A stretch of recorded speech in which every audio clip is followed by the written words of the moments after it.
IA3 meteorologist Jacob Dickey here with an update on some space weather. Of course, you've probably seen the chatter online about can we see the northern lights? There's a window of opportunity, but it's not going to be those dazzling photos you see all the time from, say, northern Canada and Iceland here. We may catch a little bit of a glimpse. What's happening here, first off, on our space weather forecast, when we rate these space weather storms that come on in, these geomagnetic storms, they're rated on a scale from 1 to 5, G1 to G5 here. We are at a G3, and that's the baseline to where sometimes under these circumstances, we can see some impacts here in central and northern Illinois. Oftentimes, a G3 storm's fairly strong. Sometimes they can have power grid issues up towards the poles, and even satellites can sometimes be affected. The one thing to note is this is the baseline here for when we can think about starting to see aurora northern lights, the aurora borealis, in the northern horizon here. Sometimes they make it down to central northern Illinois. If you want those dazzling views, you got to go G4 or G5. We just aren't going to make it there. Some of those big events lots of folks talk about online back in the 80s and 90s and even the early 2000s had those G4, G5 type of storms. This one not looking to be the case. Now tonight, if you're still wanting to go out, great night for stargazing, upper 50s, low 60s. A couple of clouds out there. Under this G3 storm scenario, this is about what we'd look for here to see how it pans out.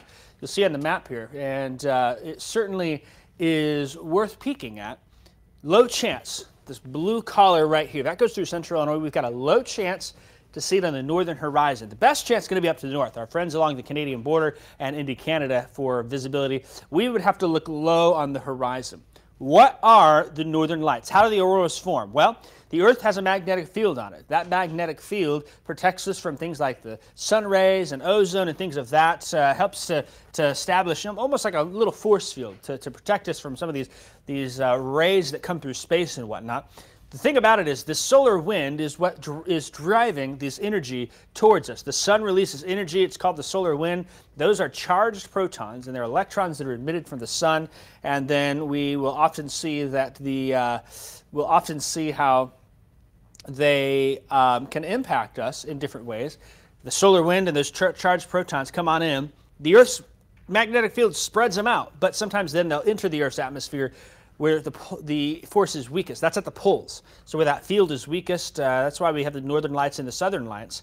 You don't get these auroras over central Illinois centered ahead. They're way up north. It takes a big storm to get them this far south. Now the auroras, they form when the electrons collide in various molecules in the atmosphere, and you get those dazzling colors. That green is often the most popular color with these. There's the resulting collisions can vary based on height and the type of molecule it's hitting. Green is usually about 100 to 200 kilometers up, and it's oxygen molecules. Sometimes it can be nitrogen, and it can turn pink, blue, and red.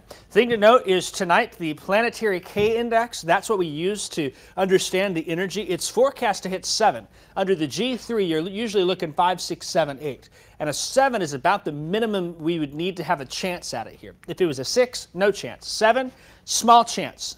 So I want to manage those expectations. Not going to be a big-time thing, but still with that Planetary K Index popping up there, you know, could it get to an 8 and maybe a little more energy than we think? Sure, but oftentimes it's not the case. We usually still miss out here. But still, I'd encourage you here, say 10 p.m. till 1 a.m. That'd be your best chance to take a peek at the northern lights and see if they happen to have a view. Northern horizon. If you have a camera, your photographer skills are in play here. You think of the long exposure lenses to catch some of those hues off in the distance. Don't expect to see anything straight ahead, though, straight up in the sky. Again, northern horizon, dimly lit place. There's your update. We'll keep you updated between Kevin and I and Seth, and if there's any changes, I've got details for you coming up as well, and Kevin will have them for our Thursday afternoon. Take care.